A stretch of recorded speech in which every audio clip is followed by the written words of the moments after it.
In our next example, we're going to actually look at the image of vertical lines under W is z squared.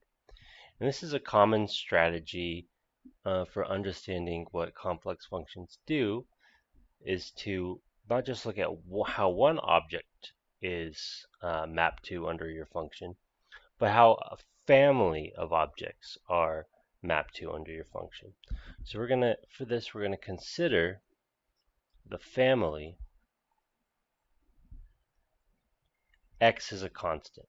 Okay? So k is a constant. All right, and then for this, we aren't going to rely on the way that we did it in the previous problem. We're going to use the real and imaginary parts of z squared. So the real part of z squared is the function that we worked out a while ago. It's x squared minus y squared. And the imaginary part of z squared is v of xy is 2xy.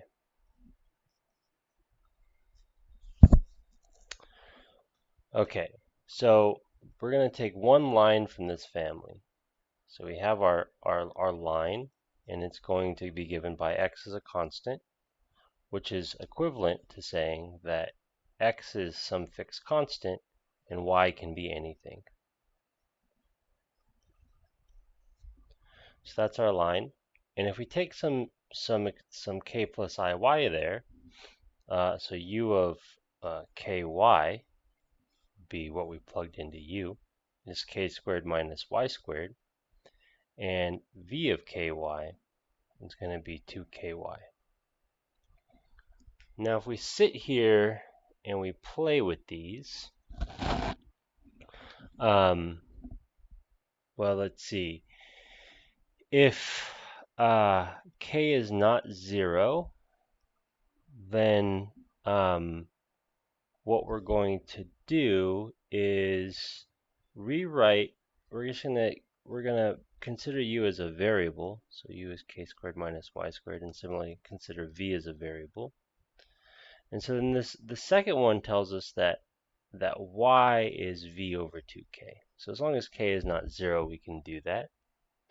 Then we can plug in y into our first guy over here. So that guy is going to tell us that u is k squared minus v over 2k quantity squared. So that's u is k squared minus v squared over 4k squared. And if we're to think about what this is, we have u, which is kind of like the x for the w plane. So we can think about the w plane as having coordinates u and v. And v is like the y. So this is a parabola that opens horizontally, and since the coefficient on the y squared, in this case v squared, is negative, it actually is going to open to the left, and it opens to figure out exactly where it passes. When it opens to the left, we're going to look at what happens if v is 0. We get u as k squared.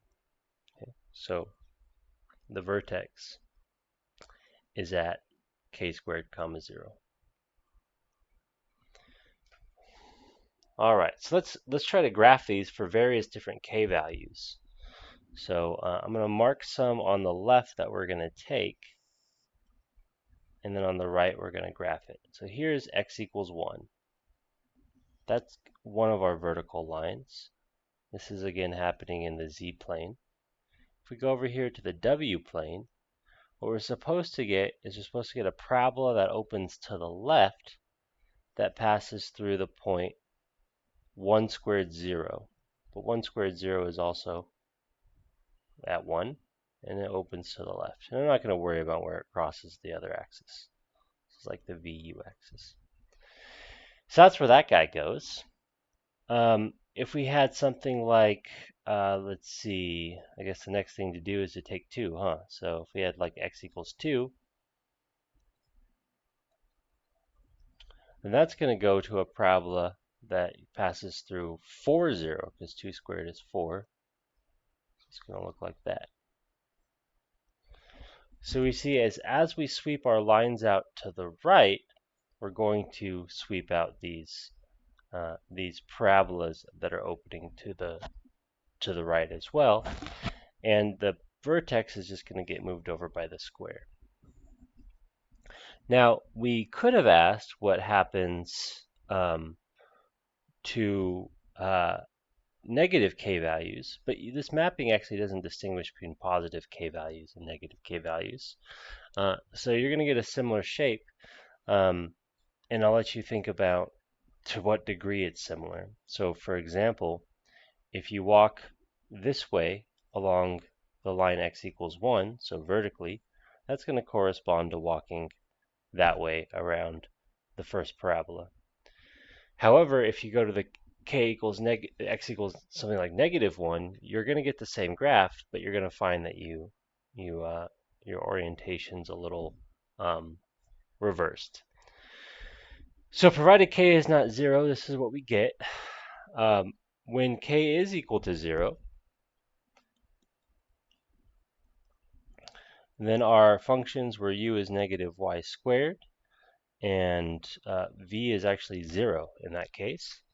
And so what that's going to trace out for us is it's going to trace out for us a sort of degenerate parabola. So you can imagine as we get closer and closer to 0, these get sort of closer and closer together, until eventually what we get is u is -y squared. U is the real part, so we're going to get all negative because it's a negative square. We're going to get all negative or non-positive real numbers. So that's what happens with vertical lines. Let's look now at horizontal lines. You often look at both when you're trying to understand what a function of a complex variable does. And so let's see here. A horizontal line is going to be slightly different. We're going to look at y equals k instead. And if y equals k, then we're going to be looking at u of xk, because our points are going to be x plus ik instead. And the u function was x squared minus y squared, so that's x squared minus k squared. And then v of xy is going to be 2xk.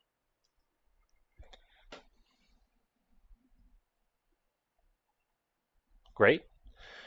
Now what? Well, again, here we want to think about this as u is x squared minus k squared, and this guy is v is 2xk. We're only going to do the ones where k is not 0 for this guy.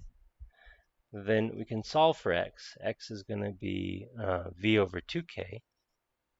And that tells us then that u is v over 2k squared minus k squared, or u is v squared over 4k squared minus k squared. So we can see pretty quickly that that expression is exactly the same as the one we had found, except for it's negated. So what should negating do to the right-hand side? It should just reflect our shapes. So these vertical lines are going to get sent to something different that you can work out the fine details for. Oops, I think I was using blue for the z-plane. So that's z. And then over here, w, we get parabolas that open the opposite way from our horizontal lines.